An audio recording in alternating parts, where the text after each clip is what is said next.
Hey, Oh, we've done it. we made it Lives again. Consciousness. Welcome back, you all.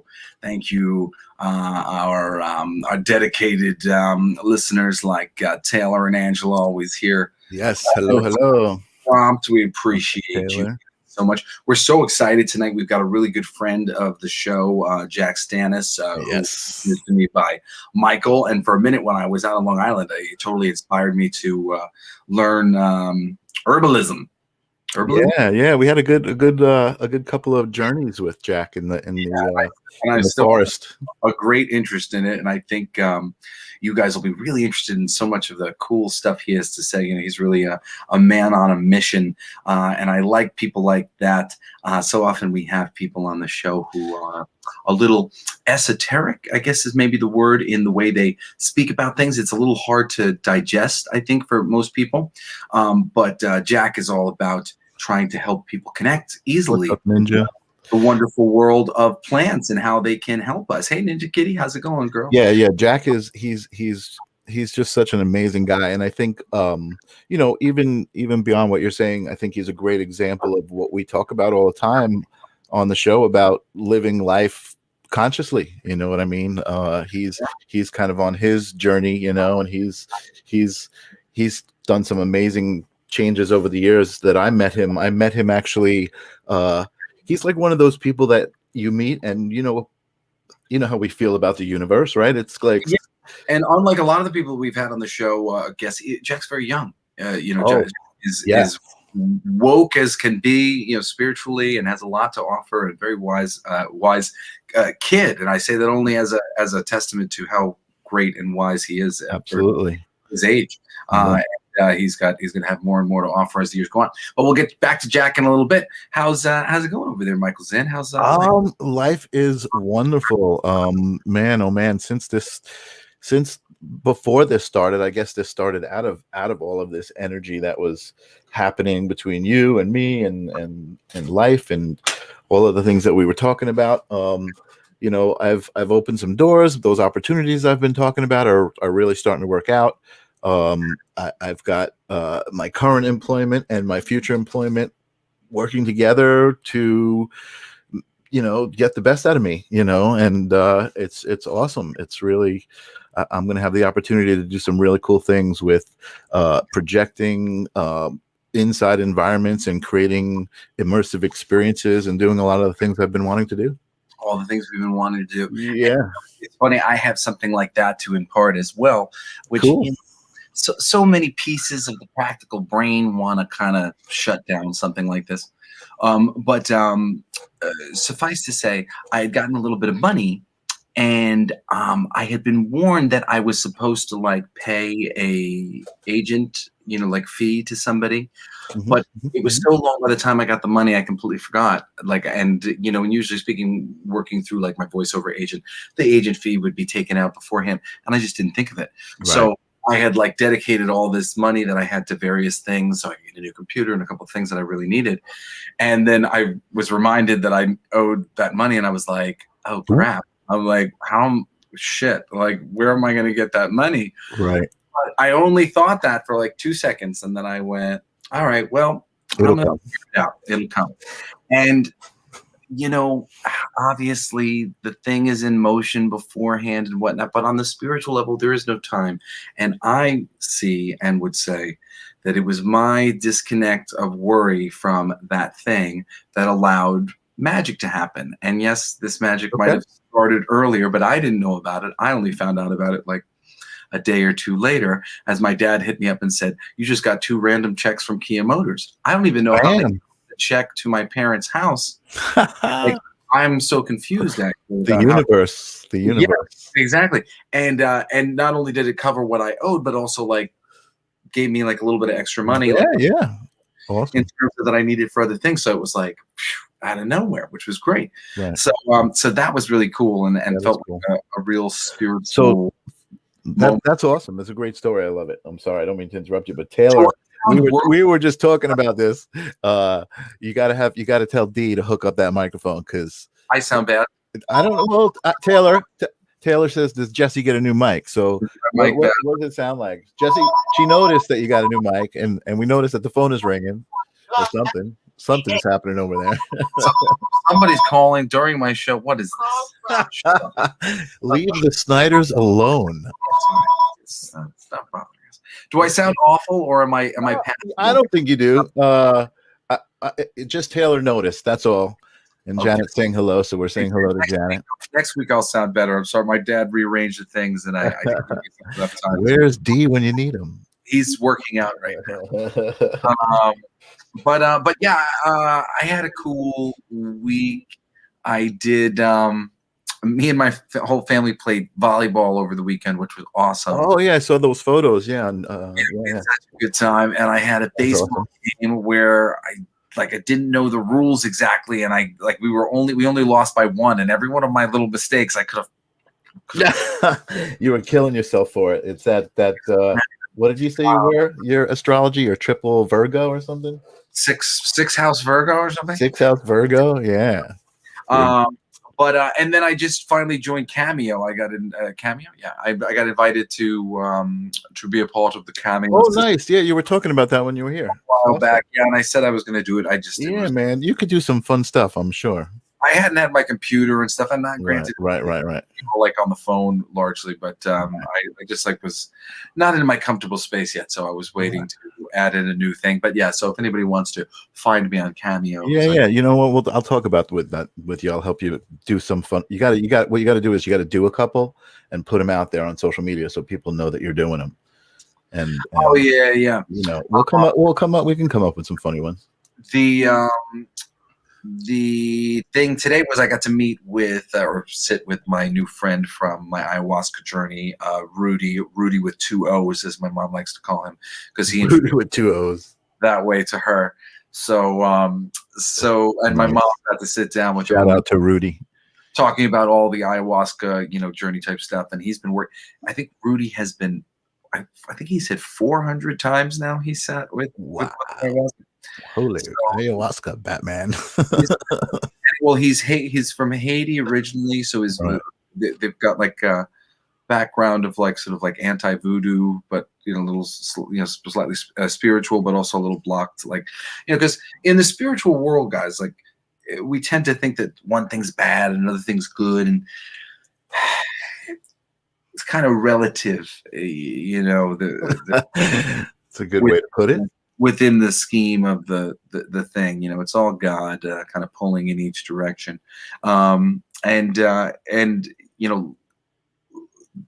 getting to an open place where you see that everything can be a demon, everything can be. It's all really like where you end up in terms of your perspective on it, and that's really what this show is about. And about becoming conscious, becoming conscious of that imbalance that is inherent in unconscious people, because if you don't know, you're just like, and then when you start to look, you go, oh, well, maybe I'm being a little too loud, or maybe I'm not being assertive enough, whatever it is. And this is how we learn and how we balance ourselves over time. But it was really great to speak to Rudy and hear about, some of his journey with the medicine and resisting certain topics and things, and finally making a lot of breakthroughs. And Rudy's a really great guy, and he works as a guardian for the ayahuasca ceremonies when people come as an assistant to, if people are having a hard time on the medicine, to back people up. So he's had a long history with this, and I'm really excited. Like I want to get Rudy on the show, but we already have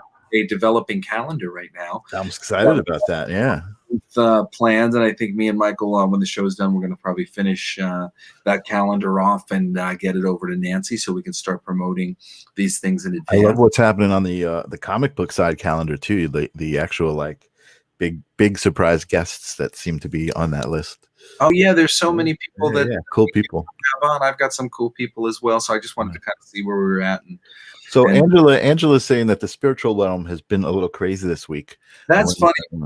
My very sensitive girlfriend has been reacting, and I have been feeling like crap all week long, doing my typical thing where I'm like, I'm weak. Why am I so weak? What's wrong with me? Even though generally I'm in good spirits, but hey, I've been feeling so tired, and so has she. And I've been wondering, I've been looking to see if anybody else has been saying anything in my like YouTube accounts and stuff, because I listen to certain people who channel, and Right. based on like the energy and stuff, who I've come to trust. And but I didn't see anything immediately. But it's nice to hear that you're feeling kicked around by the energy, Angela, because it's going around. Yeah. Yeah.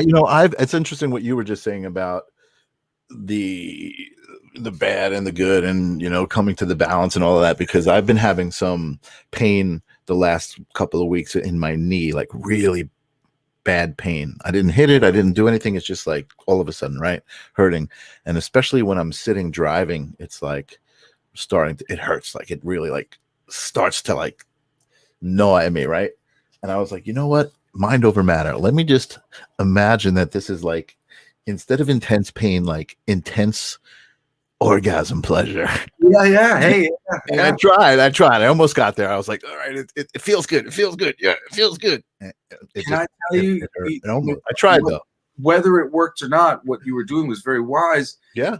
It distracted me, at least for the moment. A Kundalini awakening is like this thing where like energy is broken free from your root chakra, and like it goes up your body. When I had mine, my body was in such disarray. It was shortly after I had I had come to my chronic pain every day. Right. And I had been working on it for like a little bit, but I was not much better. And I think my hips were like kind of crooked and stuff. And my Kundalini awakening was really painful. It was so painful. Like, and I was like when you have energetic blocks, it like kind of shakes your body because it's hitting up against these things. Physically, yeah, you're feeling it. I was like getting like pulled into this clench, but the clench was so harsh on my muscles because my muscles were not good. And I was so uncomfortable. I forced myself out of it the first time. I begged like the spirits. I was just like, please just let me try this again tomorrow. I can't do it anymore. I need to like let me try again tomorrow. Rest. Like, cause I was over spirits. It was for a long time. I meditated for like 4 hours and this thing started happening. Wow. It was overwhelming. It was really painful. And when I went back the next day, the intuitive thing was pleasure is pain. And I saw this thing, and it's similar with hot and cold, that, like if hot is the this, then cold is the this. Like, and it's just sort of like where the sensation starts and ends. Mm-hmm. You know what I mean?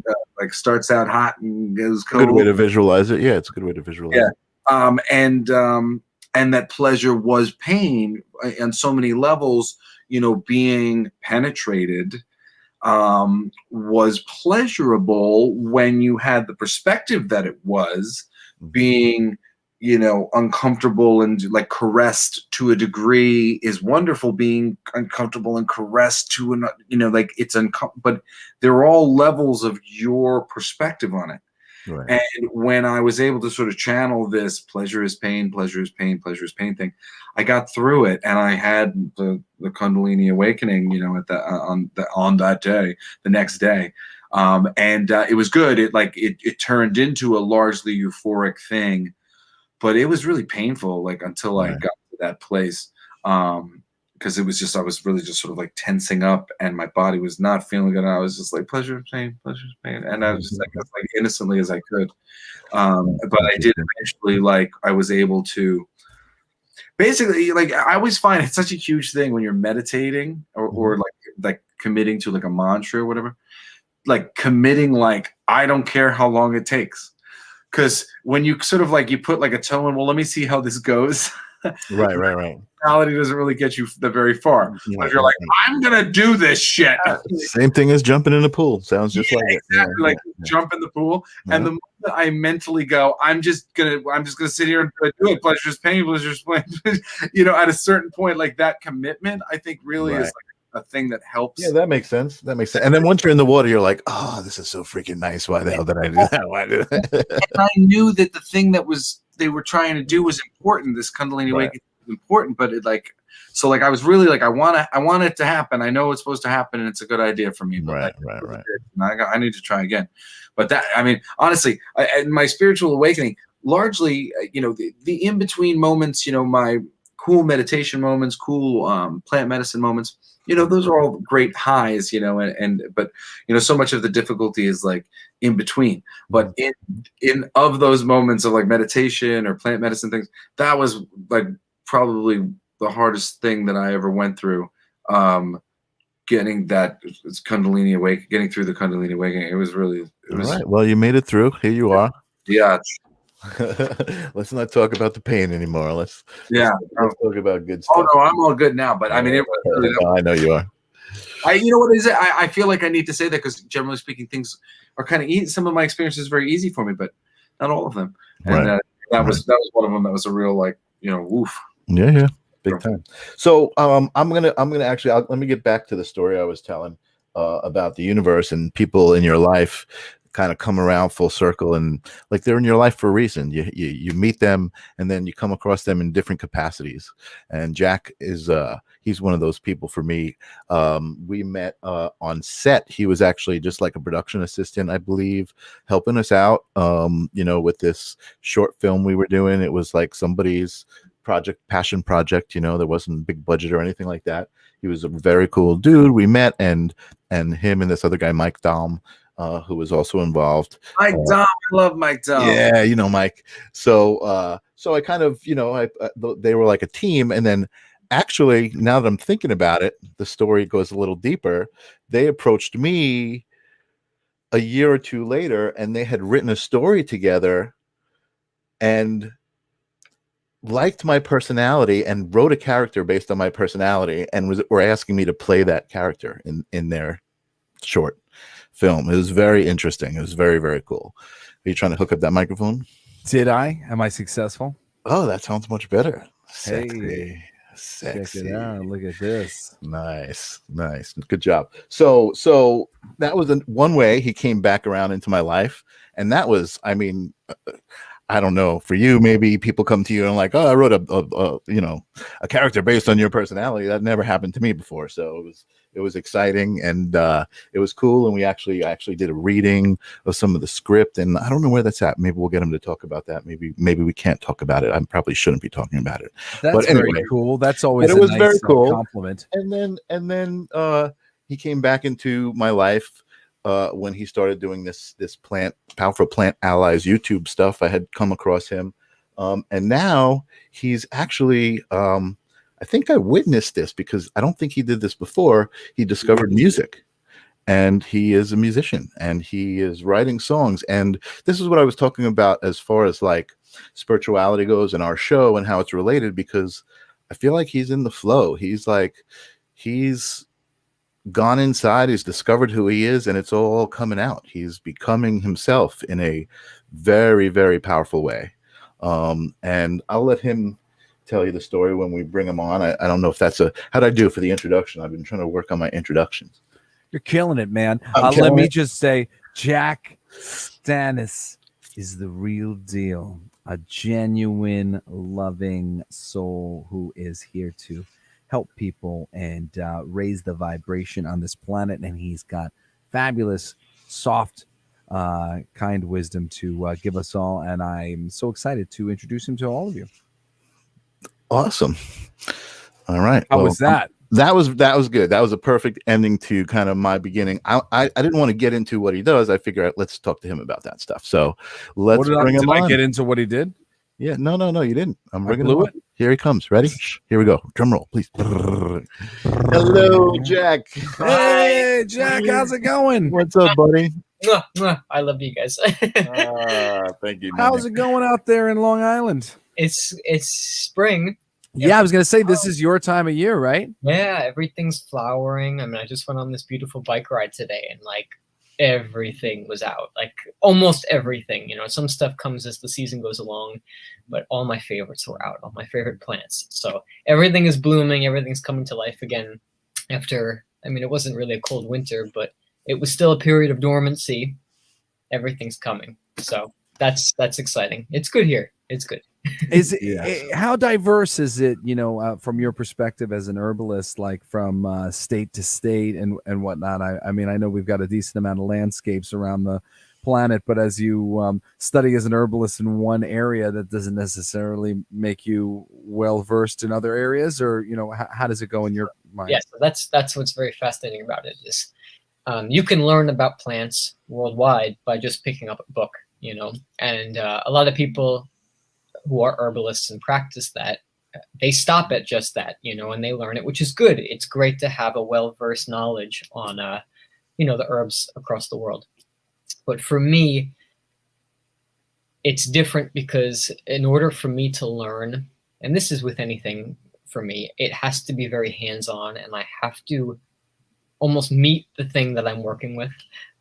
So that is why I started basically going out a couple of years ago. I mean, we'll talk about my journey in a couple minutes, but that is why I basically started out going out into my ecosystem in my backyard and identifying plants right here that people would think are weeds or just trees. And yeah, that was the coolest thing. He brought us around with my children as well. It was really cool. My kids were super into the whole experience, and we were eating wild berries all day long, which was great. That's great. But he lit me up with information as far as plants that I had seen constantly around, from the mugwort and was the other one, the really tall plants, Mullein. the mullein. Like I've seen these things a million times. Growing up, I've lived on Long Island most of my life, and but I never knew that these were some plants that I've been working with as a plant medicine man myself. And that they were growing in my backyard, and that also these ingredients for various medicines and things were available so readily. Just in your nearby woods. And it's so cool, for those of you who don't live on Long Island, it's not the immediate medicine that you could get, but all around your neighborhoods and states. It's worthwhile to pick up a book of like local flora and fauna and what's around, and because you can pick up some great stuff for your home for free. And you're talking about ecosystems and stuff like that. Yes, the littlest change in elevation and atmosphere can change the whole deal. Like, for example, I was out in Arizona looking for apartments. I was going to say, you just posted some pictures and you were out. So I love that cactus picture that you posted, the reunion with the cactus. Yep. So the Sonoran Desert, that's where Tucson is like right in the center of it. And in Tucson, it's surrounded by mountains, and there's a famous mountain called Mount Lemmon out there. So my partner and I were out there, and we're like, you know what? Let's leave the Sonoran Desert and let's just drive up the mountain an hour. And within an hour, I felt like I had walked through a portal and was in upstate New York. And it was because we climbed like 5,000 feet, and down below it's 100 degrees in the Sonoran Desert, and up there it's like 60 degrees, and it's all the East Coast plants that I love. yeah, that's crazy. So it felt like New York in Arizona. Like for me, that's because cool. We're thinking of moving out there. Yeah, it was more of like you can travel far away from the East Coast, but like these plants will still be with you. You just have to drive an hour up and they're all there, Right. So yeah, that littlest change. Like I could, Long Island is pretty much its own ecosystem. But like, for example, like there are plants out in Montauk that I could find that I can't find like Middle Island or out by Queens. Like it's just the slightest little temperature change, humidity change. So many different things can grow. That's the most exciting part about it, And that's why I'm thinking about going out there, because, I could drive to California and there's a whole different ecosystem. I could do to New Mexico, Utah, right. Colorado, all of that's out there, So although I'm very well versed in Long Island and a majority of the East Coast plants, it's going to be a very exciting journey for me to go out there and discover again. It's almost like wait, you said you're still trying to decide. I feel like you're already there. Oh no, but we're about to sign. There are other options. I'm out there. Was that? Yeah. No, this is why we love Jack, by the way, because of his passion and enthusiasm for these the plants. I love watching him talk about it. It's infectious, and like I said, my kids, I've got a range of ages, and they were all so engaged. And my daughter left going, and that's the one that has pepper, and that's the one, like she learned a whole bunch of stuff. I was impressed. I love that. Yeah, a part of my soul is like, even when I went 2 years ago and I went out there, there's just something about the Desert West that changed my whole life. And like, have you been to Sedona? No, not yet. I can't. Oh, really? You have a location. You should visit. Yeah, the three of us will have to go make a trip there. That would be awesome. I love that. I always like an excuse to go. Wow. We were actually talking about something like that. Yeah? So we're going to plan that then. A live stream of consciousness, live streaming from Sedona. Yeah. That would be insane. For our 100th episode, we'll do it, Michael. Oh my God, Yes. that. I'm writing that down. We're Like, manifesting that. there was something like that cactus picture you spoke about of me and the saguaro. Like, Yeah. I feel like when I went 2 years ago and I left a part of my soul there for 2 years, like I would dream about it at night. And then when I went back last week, it was like I was whole again. And then when I came back here, I left something there again. And, you know, I'll be That's back so cool. living there. But it almost is Yeah, like, you're connected to it. It's a place you're connected to. I definitely see you out there. And that's why I was surprised when you said you hadn't been to Sedona, because I feel like my folks live in Scottsdale and I've been to Sedona. And yeah, I could totally see you like just. It's lovely, you know. It's got the Red Rocks thing. It's definitely it. You know, they say on your drive up, like if you drive in there, you feel the change in the vibration, and Vortex, yeah. definitely experienced some of that myself. It's a great place. I like Sedona a lot to visit. It's a cool one. I think the consistency of like the Red Rocks and like, you know, the vibration there is like just really vibey. I really can't wait. Like, it's, Cool. I told Zach, I was like, when we get there, you bet within a month of us being there, we are driving up there. I said, there is no ifs, ands, or buts. If I have to take a day off of work or whatnot, like, we're doing it. That's awesome. it. That's so cool. So tell us, what was your spiritual journey? You know, were you born spiritual? Were you raised spiritual? How did you get, you know, sort of awakened to? How'd you become Jack? Yeah. How did you becoming Stanis? Becoming Stanis. I guess I always have been Jack inside. And just like a majority of us, we're born on this planet where there is such strong programming and, you know, such a grip on our consciousness to be lowered that, you know, as a lot of kids my age became so, you know, encapsulated in, you know, going to school and having to find a job, and that was the way of life, and then you work and then you die, you know, that whole concept of just like, that is the meaning of life and that's it. And it wasn't until I started working with my first plant ally that I started to slowly break open, and that was Mother Cannabis. Now, cannabis was a very huge catalyst in my awakening process. At first, very gradual.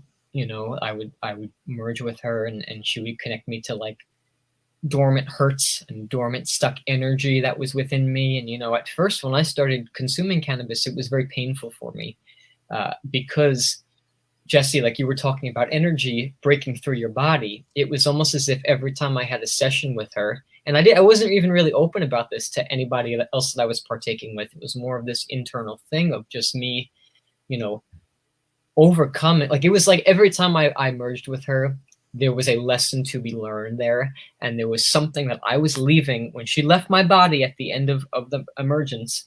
There was something that I was going to discover about myself, or something that I was going to heal about myself. After merging with her for, I'd say, about 4 or 5 months, I had this calling to take fungi, mushrooms. And that's why I always say cannabis was the catalyst for guiding me to that, because if it wasn't for that mushroom experience, I don't think I would have had, I probably still, you know, everything happens for a reason. You probably have discovered everything, but it downloaded all of this like ancient, I don't want to say knowledge, but ancient experience from my past lives that just like within 2 hours, I came out of it a totally different person and looked at the world in totally different eyes. And that was the start of my acknowledgement that, hey, Jack, wake up, you're living on a planet in the vastness of the sea of space, you know, and which a majority, that's everyone's first experience, is just that awareness of like, wait a minute, we're, you know, we know we're living on Earth, but like, what is Earth? Earth is this little planet. Earth is this little microscopic ball, you know? So all that stuff's going through your head, and you grow this deep love and appreciation for this planet. Now, taking that experience, at that time, I was a filmmaker and I was about to jump into film school. So I went into film school because Jesse, I had worked with your brother Cody, and he knows that when I was younger, that was a very big, you know, passion of mine was film. It still is. I adore film. It's an amazing art form, and a lot of people don't look at it as an art form. But I went to film school, was there for a semester, and then an old friend of mine had one of his old friends from high school. He was Mike, you know Mike. Mike, We love Mike. His friend Dr. Z, Dr. Eugene Zampirion, I think I said that right, runs this eco tour, and I had told Mike that I was basically looking to get into more of the documentary style of filmmaking, and more of like instead of writing a script and creating film based on a fictional idea or whatnot, even that's a powerful way to get a message across. I wanted to use my talents to start to document the world and sharing that with people who could not just buy a plane ticket and go to somewhere, or learn about something. So Dr. Z runs this eco tour called Eco Tours for Cures, and he's ran it since I think 1990. I mean, he's been to Jamaica every year since they were young, they were in high school. And so he started to run this because he's the head of the naturopath program in Bridgeport University. So I always heard Mike talk about it, and I was like, you know what, why don't we just jump on this, and I'll bring my camera and we'll just document it, and we'll do it for Dr. Z so that he could use it for promotional purposes, or that he could even just have something to hold near and dear to his heart, just so I had the experience of doing something like that. So this was in March of, I believe it was 2017 or 2017. Nice. You got someone saying hello. You got Angelina. Hi, Angelina. How's it going? just wanted to let you know, because sometimes you might not see the comments. Yeah, no, I didn't. Sometimes I talk and I'm somewhere else. This is a great story, by the way, and I think I've seen some of the pictures and video from this, because maybe you used it on your show. But continue. This is a great story. Keep going. we're going to give you an opportunity to point people in the direction. Yeah, I'm going to put it up. Yeah. Absolutely. So we got to Jamaica. And, the first thing I noticed was just its absolute natural beauty, which everybody on their first glance would look at it. Mm-hmm. And at this point, I had that appreciation for the earth and, for caring for the earth. But it didn't go, I wouldn't say, because deep down inside, I know who I am and I know I always had this. But at that point, that was all that was revealed to me. That makes sense. Mm-hmm. Just that appreciation for the earth and acknowledging that the earth is here and she's alive and she needs to be taken care of. So we got to the campground, or Strawberry Fields. That was the name of the place that we went to. And, I set up my tent. I was going to camp the whole week. A beautiful view of the ocean. Whatever, we got adjusted that first day and whatnot. The second day was when we really started the adventure. And Dr. Z is really good friends with a local group of Rastas that help them with the tour every year, and they were going to take us on their annual walk to the falls, Common Falls, which is just this haven of it's, talk about a vortex. It's a vortex. Yeah, it's beautiful there. I've been there. You've been there? Not to that specific place, but Jamaica. Oh my God! Oh my God! It's beautiful, and there's just an amazing energy there. Yeah, no, I keep it in my brain for like, I have an interesting story about being at the dentist and going back to Jamaica in my brain. Just because I'm just like, okay, I'm on the beach in Jamaica. Anyway. Yeah, so basically it was their annual walk to the falls. And what they did on the walk to the falls was they identified plants. I mean, they knew what the plants were, but what they did was they harvested plants that we were going to use the next day when we got back for a medicine making workshop, making tinctures and salves and all that good stuff. Sweet. So I had me with my little camera. My partner was with me. Mike was there. And, we start walking. You go up the campground, you start walking down this dirt road, which is going to take you to the path through the jungle. And, plants just growing on the sidewalks. And I see these guys that live on that road just going up to them, bare feet, that they're not wearing any shoes or whatnot.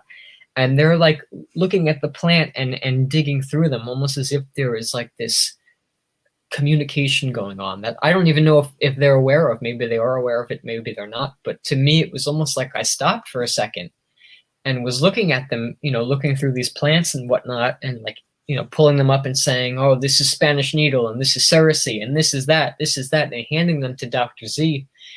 And just like, it made me stop and think about, like, everybody, I always knew that dandelion was used for something, but I didn't know exactly what it was used for. And it was in that moment that I was like, I wonder if I went back home and I started digging through like disturbed soil and looking at all the plants that grow on the side of my house, on the outline of the woods next to my house, what I would find, and if there is medicine there.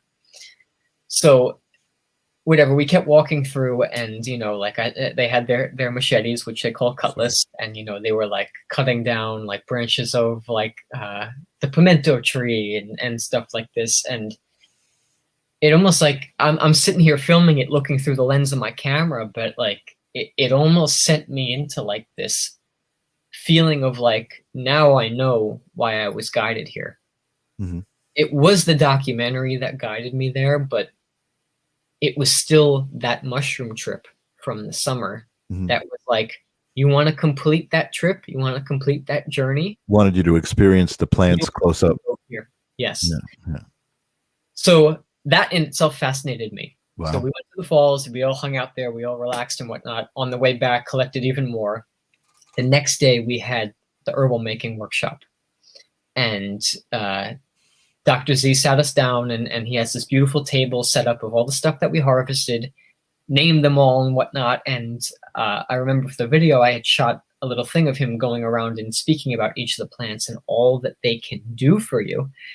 And just like, a lot of people think that medicine, like dandelion, for example, is a liver. It's liver medicine.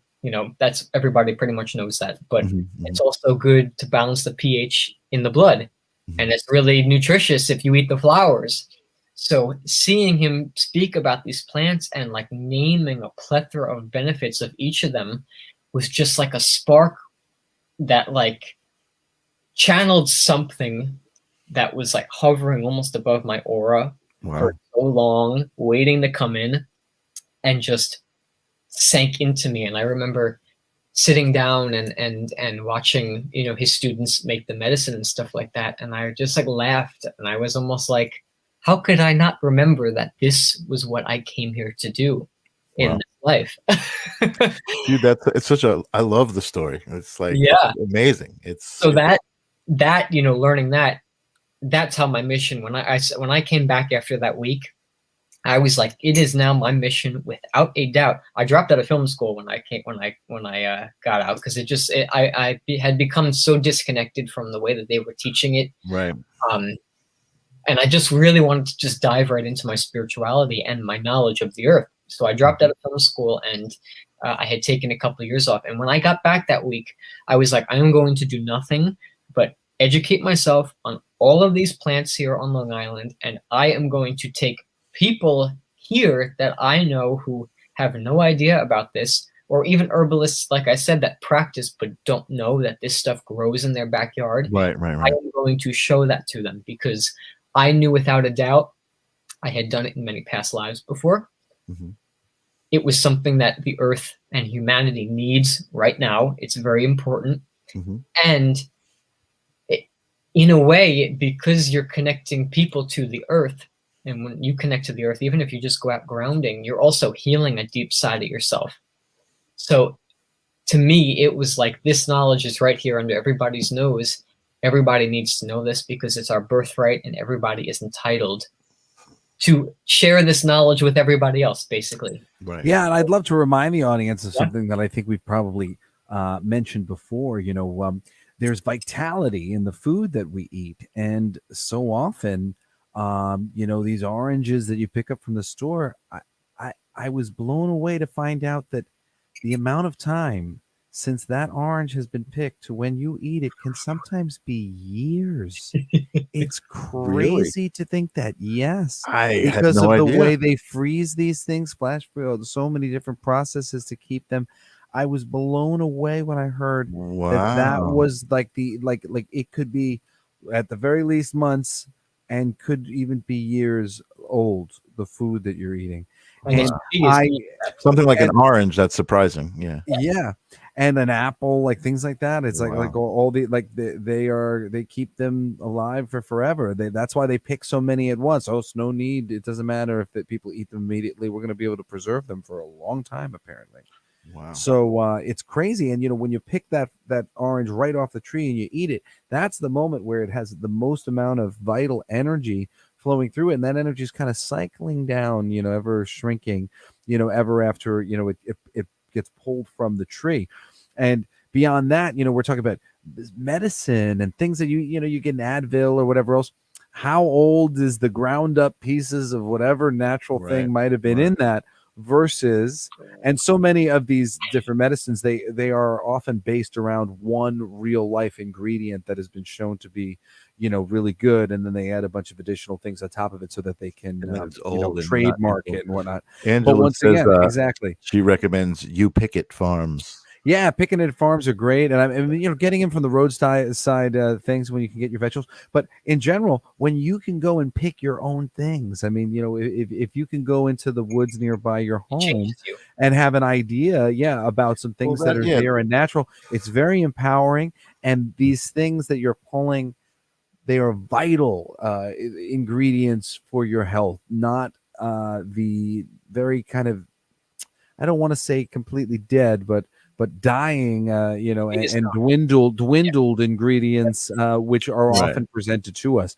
So, that's one of the reasons why I got so excited when we met Jack, and I was like, wow, can you teach me some of this? Because I see how powerful this is to be able to, and not just connect to like food that is vital, but food that was grown where I live, food that came from the ground that I walk on. Like there's an important connection to your place, and you're having the oranges from Japan. I don't know if that's necessarily the best medicine for you. And things coming from the earth near you, that seems more appropriate for wherever you may be living. You could take milk thistle, for your liver, but dandelion's good for your liver too. And that it's almost like our auras and our energies adjust to the ecosystem around us, and the medicine that we need, Long Island, East Coast, as a mass consciousness, is going to grow there.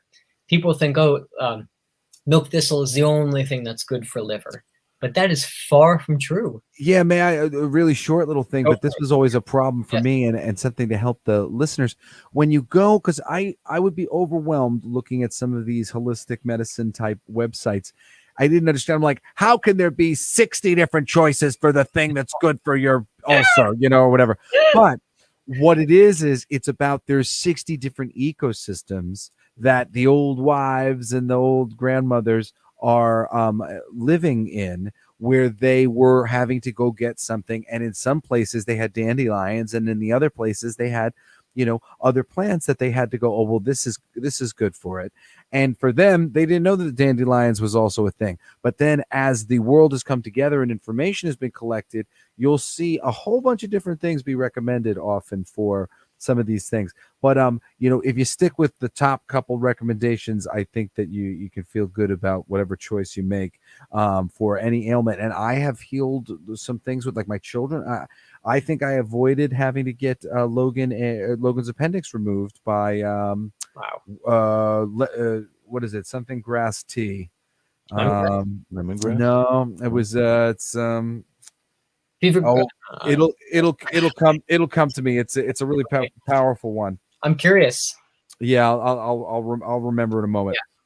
But yeah, I mean, it really, these things are great, and don't be overwhelmed. There are a lot of paths to this stuff, and really the only thing to try to do is just try to get as natural and close to the source as you can. And if you can do what Jack does, which is go outside and collect some things. Yeah, that's a good little shoot. What's that word? The segue. A good little segue. So I pulled a little clip I want to share. So Jack, I just want you to kind of get into that next part of the story when you came back and what you're doing on YouTube. So for about 2 years, I had done nothing but study, go out into the forest, even in the winter, because some plants are still out in the winter and a lot of the tree medicine is still out.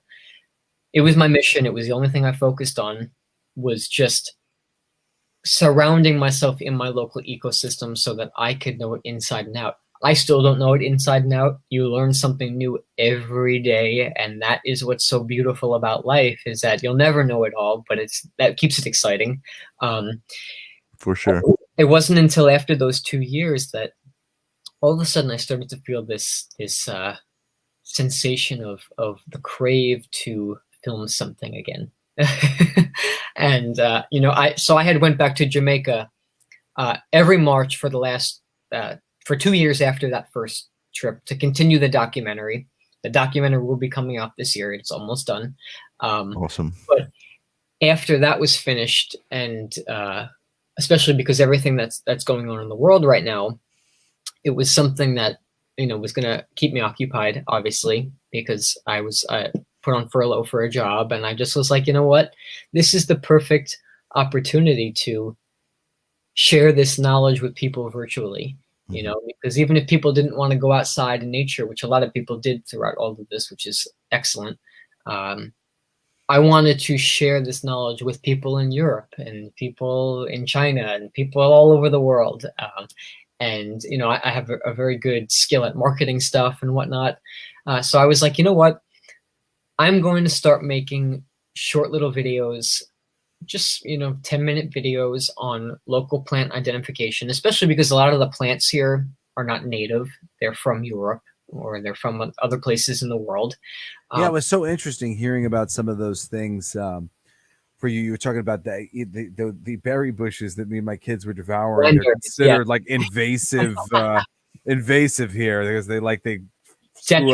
they screw up the dirt and the other things can't grow. Yes. So stuff like that, because I know people have mullein and garlic mustard in other countries. So I was like, I'm going to make plant identification videos where I ID the plants, where I talk about respectful harvesting, which we'll talk about as this goes on. We'll close it out with that, which is very important. If you're an herbalist, you should start practicing that. And what they're used for and what their cautions are, in a quick, easy to learn way. I've seen some herbalist videos where even I am like, what are you talking about? Because it is just so. Well, that's what I said I really love about you. And you guys, I urge you, if you're interested in this subject at all, really, Jack is the person to follow. He's very digestible, and he's not trying to show you how wise he is. He really just wants to be able to connect you to the information as simply as he possibly can, and that's the way.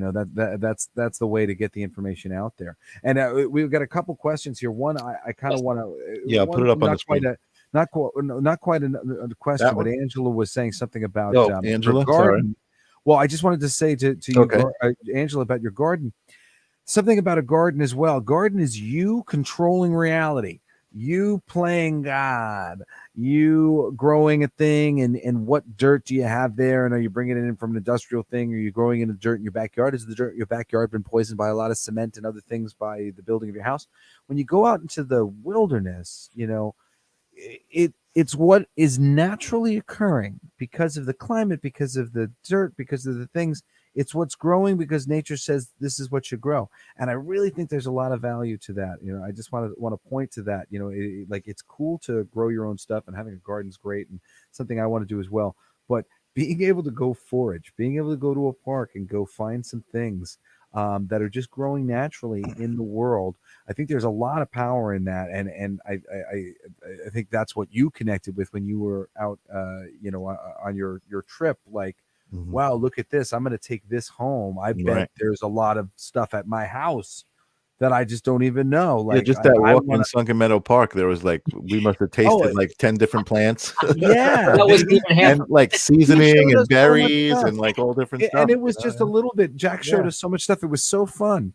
And seriously, so fun. Like to go, like if you know anybody, or look into like walks or whatever, but to go out with a book, you just go, wow, look, and this is here, and look, I found this, and what's this? And it's really just like kind of this journey of discovery, like Indiana Jones kind of thing. Yeah, that's it's especially if you connect with it in a positive way and can find some berries that you can eat and some things like that. It's just a lovely thing to do with your kids. Yeah, no, it was so much fun. We went with his. like really a wide range of kids, for the day. Me and Michael and Jack and some of his friends, and we had such a great time. And I really do believe that anybody would, discovering where they live. And when you go, oh wow, what's that? Like some of these things that you've seen your whole life, you're just like, oh, I didn't know, and now I know this cool layer. Yeah, that's a good. The other question that was asked, I want to just bring that up, Mackenzie. Oh yeah, I wanted to ask her. That's a good segue to it, because that has to do with it. So the question is, what's the best place to get dandelions without having to worry about lawn care chemicals, or do you even need to worry about that piece? You know, do you clean them or go somewhere remotely? So I had just made on the YouTube channel is Powerful Plant Allies. That's my series, and I had just made a special for Earth Day called Herbs in Your Neighborhood, and it's a 30-minute documentary. You learn about 6 herbs here on the East Coast, and they grow in other parts of the world as well that you could find just right here in the neighborhood. And the first thing I talk about is, even though I am showing people stuff that literally grows in the cracks in the sidewalk in my own neighborhood, you have to know with 110% certainty that what you are harvesting does not have any chemicals, cement poisoning, anything that cement poisoning. I didn't even know that was necessarily a thing. Intuitively, I thought it's not so great to have all that dust in the dirt and whatnot. Right. Yeah. So you just said that intuitively. That's interesting. Right. So like if your neighborhood's next to a freeway, you don't want to harvest plants within, I think it's 100 feet of a main road, because it's already contaminated with whatever the hell is coming out. Yeah. So like Jesse was saying, the best place that you could find is, I know a lot of like local parks and whatnot, they don't spray. You have to call and you have to make sure that they don't spray. Just ask them, say, I have an allergy, but they'll do dandelions in like farm stands too, right? Like, farms and stuff like that. Or you could grow them yourself. You can get seeds, and like Jesse said, your garden is you guard that garden. You're not spraying. Yeah, the best thing you can do if you're going to do a little garden for yourself at home or whatever to control some of this kind of thing is to do a nice what do you call it? You make your own dirt just with like the food compost. You save your vegetables, a nice compost, and try to put it somewhere in a corner where you won't necessarily like smell it or whatever, or get like a little cap for it or something. But I mean that you can know what's going in there a little bit, and then if you do like a lifted up thing, with a nice little layer of like some dirt, and get the mainly like that nutritious dirt in there, because that's the big thing, and that's why it's so nice to have like the mix. We're supposed to have this mixed ecosystem, and maybe you can get into more of this. When I got to go to Peru, one of the more fun things that we got to do was go walk with the tribe and see how they were trying to I forget the term for it, but just farming to take advantage of things and not be wasteful. And so often most of our farming practices really take out so much of the nutrients from the soil and don't really replenish the things. We'll grow the same thing on the same field over and over and over again. And there's all sorts of different ways that you can, kind of cross pollinate and be growing things in different fashions so that you really get a healthy soil that has a mixture of different plants in it and a mixture of different things that will then add nutrition to your future growing needs. And the way we grow it, each new batch of fruit or vegetables grown that way, they're less nutritious than the previous one because they don't have access to the minerals from the ground. Right. What's funny is like with like compost and helping plants grow is like, even in Jamaica, when we went to that hike, there was one time that we had taken a boat over to this beach called Black Sand Beach. And a lot of the Rastas, I guess they take people there when they come to visit, to tour the place and to see Black Sand Beach. And there's this beautiful coconut palm there that I guess they harvest, and they harvest the coconuts and they give them to the guests. But when the guests are done drinking them, they cut the coconuts in half, and there was a pile of like used coconuts at the base of the tree, and that was composting coconuts. It was feeding nutrients into the soil so that the coconut palm could suck up all the nutrients through its roots and pump up even more food. So it's amazing how soil and nutrients and how important like root health is and what the root sucking up is. That's great. It is cool. Great. Mackenzie said thank you, and Courtney says she's learning like it's earth science all over again. Yeah, you know, people don't have like, you know, such a perspective. It's, you know, it's funny. My mom's been like threatening my vegan siblings with her recent knowledge of basically how much consciousness plants have, and Oh my that, God, you that's know, so crazy you brought that up. oh, why were you recently I having a have it written down here that I wanted to talk about that. That's She why was we're- literally just going like, guys, I know that you're vegans, but let me tell you something. You know, like, Oh yeah. and my brother Cody's right. I see it now. My mom does do a little bit of the Jewish mother thing. That's funny. So you know what? Let's take a just quick moment. We're running into an hour, but that's fine. We'll keep going for a little bit. Okay. But I do want to play a little clip because I think you're so great, Jack, in what you're doing.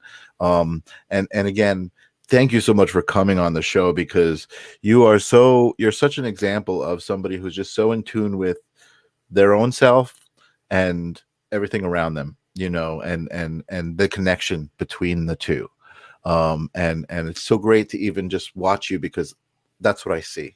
I see this synergy between you and everything around you. So it's great. So for people who don't know, I'm going to put up the I do have in the comments here. Hold on one second. In the chat, I can copy this. I'm going to put up your YouTube channel. Cool. It's going to be in the chat, so you can copy and paste it easily. If I put it up here, it's just, you know, it's kind of a bunch of numbers, but you guys can look for Jack's YouTube channel as Powerful Plant Allies. That's what it's called. And I just want to run a little clip to show what they'll get a taste of when they see it. So let's add it to the stream here. Oh wait, that's not it. That's it.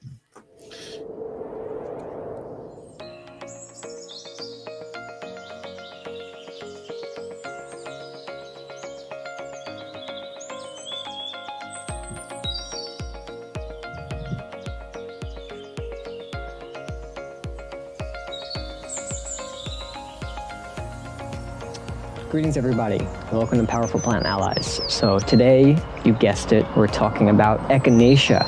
Now echinacea is a flowering perennial that is native to North America and southern Canada. It's a part of the Asteraceae family, and it's actually cultivated throughout the entire world for its powerful medicinal benefits. Echinacea can grow up to 4 feet tall with a stem that is covered with trichomes. They have lance, sometimes ovate-shaped leaves, and have toothed margins. The upper side of the leaf is a beautiful dark green and has a few small white trichomes. The flowers are a hot topic for pollinators. They have a gorgeous blend of pink and purple in their petals. The petals form in a ring around a center cone. The cone is coated with sharp spines. Now, what we're going to do is we're going to look through this beautiful patch of echinacea, and we're going to see which one is going to offer itself up to be pulled out of the ground so we can take a look at the roots. Now, we've got some white sage right here. We're going to break this up. We're going to offer it up to the plant. Remember, I've stated this in many of the other videos, to always ask permission before harvesting any plant, even if it's in your own garden, okay? So that's what we're gonna do. Sit with the plants for a couple of minutes, offer up some stuff to them, and then we'll get back to you and we'll show you what the roots look like. So I'm just going to pause it here. I'm going to say, like, when I first saw this, I was so impressed because of your filmmaking experience, combined with exactly everything you were talking about, your mission that came to you. You know, you got this mission, and it's just so evident here. You know, when I watch these things, I just love it. I don't want to play the whole thing. I want people to go to your channel, so I'm gonna pull it out. This is the channel right here, Powerful Plant Allies on YouTube. It's in the question. Oh wait, we have a question from the audience. I have a question. My mom, she's a fierce weed puller. Oh, What should I tell her to do? What sort of peace is she going to make with these weeds? What if they don't want to come? you tell her to send you pictures, and you send them to me, and I'll tell her what they are. Wait, wasn't your mom the one who was telling you about the plant's consciousness? She's not going to last that long. Yeah. I'm going to say, let me take a picture of these weeds. She's going to go, there's weeds, and they're going to be gone by the time you tell me what they are. Well, she talks about plants are conscious, you know. these weeds are plants and they're conscious as Well, well. she's not the vegetarian. Yeah. She's messing with the vegetarians. I think. That's just so that's funny. Anyway, let me get to that while we can before we start wrapping. Yeah, that was a good segue, Michael. That was a good segue. Thanks so much for coming on the show, Jack. And I hope you guys amazing. will take what Jack's saying is really seriously and practically. It's I have a real passion for it myself. Just spending 2 seconds with Jack, and it's just because he's infectious, and I just totally saw the merit in all the things that he sees the merit in, and he's offering great information all the time on his channel. And you should really follow along with the ongoings of Jack Stanis, because it's only going to get more interesting and better. We didn't even get to, we didn't even get to talk about his music. I'll just put that up here for people who are interested in his vibe. Maybe we could have him back, for the music part of Jack Stanis. Yes, but that's his Instagram right there. You guys could check him out. And the message, I think, again, watching you do your music, I think the message is very similar. You're singing songs about your connection with life and the earth, and those kinds of things are the themes in your music. So do we need to get anything out of Mr. Jack, or need to promote any of his things before we let him go and wrap up this show? I just ask that, from what you learned today, and if you continue to walk down this path, do so with respect, do so with an open heart. Like Jesse said, these plants are living beings, and I have a video coming out in a couple of weeks on plant communication. If you're an herbalist, I highly recommend you to get into plant communication, because these beings are willing to talk to you, and they're willing to share their knowledge with you. How do you think the ancient people knew what the plants were used for? They communicated with them. So always go out, harvest with respect, ask the plants permission. It's going to be different for everybody. The communication is different for everyone. Find what works best for you. If you want, like I said, check out that video that's coming out.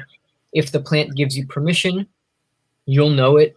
With all certainty, you'll know it. There's no way to describe it. You'll just have this inner knowing that the plant is allowing you to harvest it. And if it does not give you permission, you leave that plant alone and you go find another stand of it, or you go find another plant that's communicating with you that will offer itself up. Do so respectfully, and like I said, with an open heart.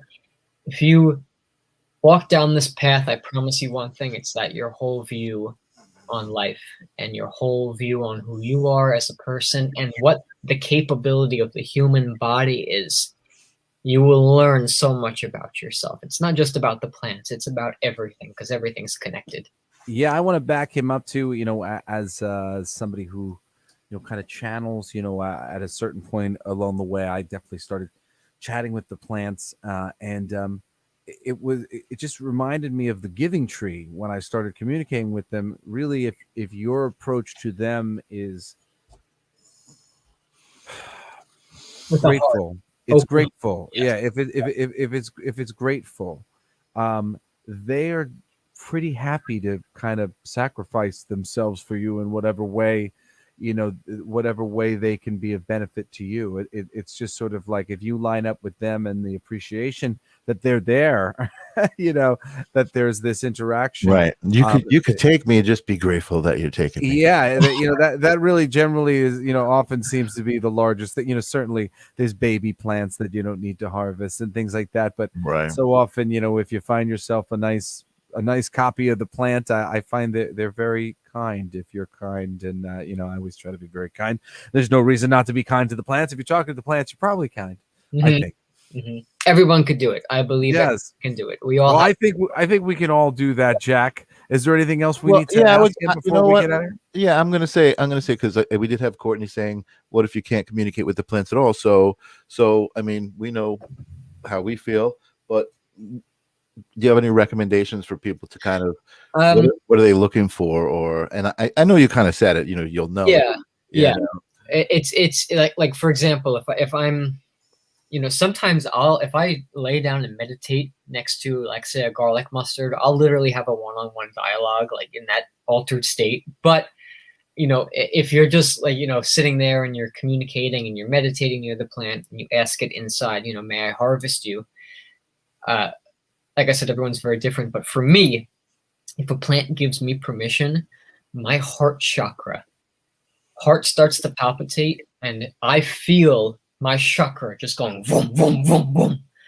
If the plant does not want me to take it, I will get a headache or I will get a shooting pain in my stomach, like a feeling of like rejection, just like nope, not today. And it's not in a nasty way, you know. Plants have Not today. Yeah, And then they run away. Catty, they can be catty, but no, they're living beings, you know, and you just have to. It's like a muscle. You may not get that clear communication, or you may not feel like you got anything out of the first time you do it, but the more you practice it, the more it just becomes second nature. Just like telepathy. People practice telepathy, you know, and the next thing you know, you're speaking to someone across the room and they're speaking back at you, you know.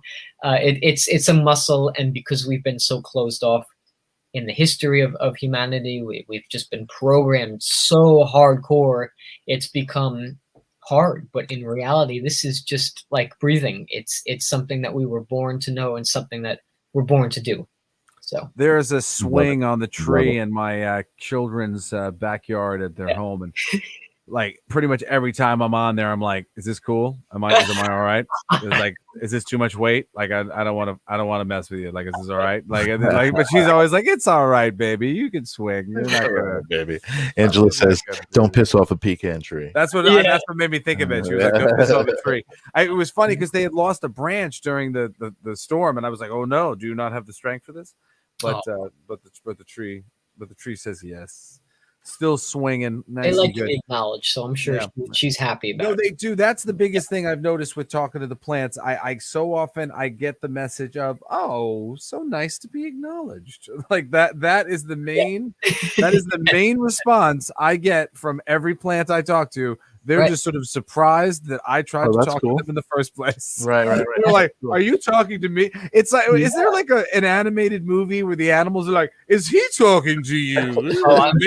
The humans talking to you. And that's why I've never had a bad experience on, you know, everyone's different, but like on cannabis, I know a lot of people get paranoid, but I think it's because the plant knew who I was deep down inside, and because I had done this for so long in many past lives, I approach it with a very gentle and respectful manner, and that's why it was. And I know you do, Jesse. I know and Michael. The plants know who you are, even if you don't know who you are fully in this life. They know for you. Well, you know, we talk a lot about setting space, and you know, as you use the word catalyst, but I think. You could also say that the cannabis created space for us to consider other things, and to look at some things a little differently.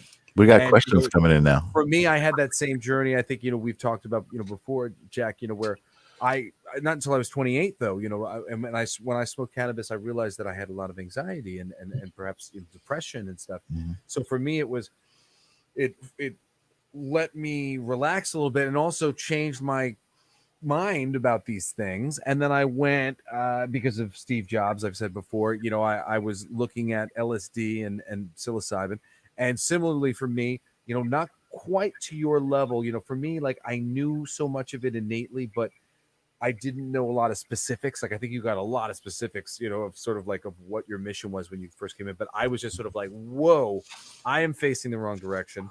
I'm an idiot.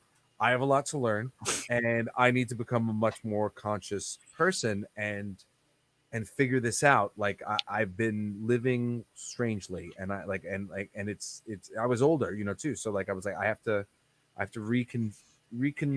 It took me 10 years to like reconfigure my reality based on what I understood in that one moment. Right. You know, so it was a very similar door blowing off, you know, moment for me.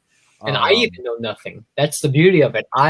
In the grand scheme of everything, I know nothing, and I love it. I don't want to know everything. I love it. But that's the thing. It's the knowing that you can't possibly know enough. Yes. Which is the relaxing thing, you know. Not only is he cool with it, but he actually likes it. Yes, not knowing that. I'm not just cool with not knowing everything. I like not knowing everything. I know nothing, and I love it. So Jack, what is your favorite plant and why? Is a question from Angelina. I would say because of the impact and the gift that she has given me, it would be cannabis. Although I don't merge with her anymore, I feel like she's taught me what I needed to in this life. She will always hold such a special place in my heart, because especially because I know I worked with her in so many lifetimes before. Like I know I'll work with her in the next one. She just in this lifetime gifted me that ability to embody all of this, and especially because I believe we're living in a crucial time of humanity right now where we don't get our Indeed. language. But if we don't get it going, Yeah. we're going to go down a very, very, very strange path, and everything's uncertain at that point. That's why we're here. Exactly. Yeah, I feel similarly Yeah. to very grateful to cannabis. Yes. It's funny. I have a lot of guilt associated with my cannabis use, but the thing that kind of kept me going was actually that not only did I get the relief that I needed, but it was such real genuine relief from what I needed that it amassed this huge gratitude towards the plant. So there was like literally a part of me that was like, you're wrong. Like cannabis is helping me. Like, trust me, that spirit is doing me good. Like, I know that, anything can be abused, and I'm going to do my best not to, but I am definitely getting what I need to out of this experience, and it's helping me to calm down, and it's helping me to get a better perspective on things. And I don't think I'm going to use it the way that I had traditionally used it in the past for forever, even though I do like to use it as spiritual practice kind of stuff. It's a different thing. She'll let you know. Like, it's funny because when I was at the end of my journey with her, I didn't want to, I kept holding on to that relationship with her and being like, come on, just, merge with me. Let's have another experience. And like, she's funny. She gets catty. She's like, really? You want to learn this again? Well, here you go. Here, take some paranoia and take some this. And you really you want to try everything I taught you? Wow. It's funny. Like, it's like once you, like, you'll know when your time with her is done. It's not done because, you're still working with that. We have cannabinoids in our brain. Yeah. We're eternally connected to that plant, whether we consumed her in this lifetime or not. She will let you know, like, I'm done with you, Jack. Go take what I taught you and go take care of it and show it to the world, and I'll see you in the next life. So funny. You'll know, Just man. just so you see here, I had it written down. Sentience in plants. Sentience in plants. Look at that. I like that. I wrote that down to remind myself because Animism. and then we didn't even need to talk about it because this validated it all. Yep. And if you can see right here, I wrote down sentences in plants. You have very similar sentience and sentences. Sentience. Mine says sentences. Sentience. Is it pronounced sentience? Whatever. Mine says brick wall. Yours is a brick wall.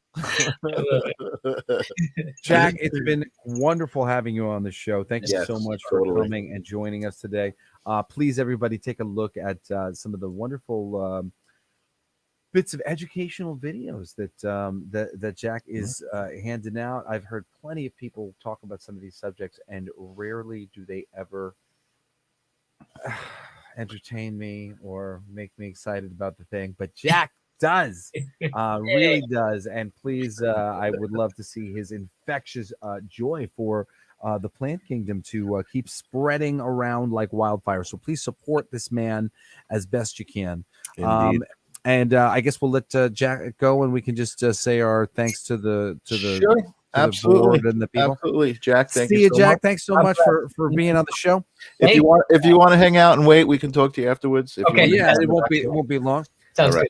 Peace. So, thank you everybody who's been on today. Yes, what a good show, man. That was awesome. Angela, fabulous show. I was so glad to have Jack on. We've been wanting to have Jack on for a while. We love Jack. Yes.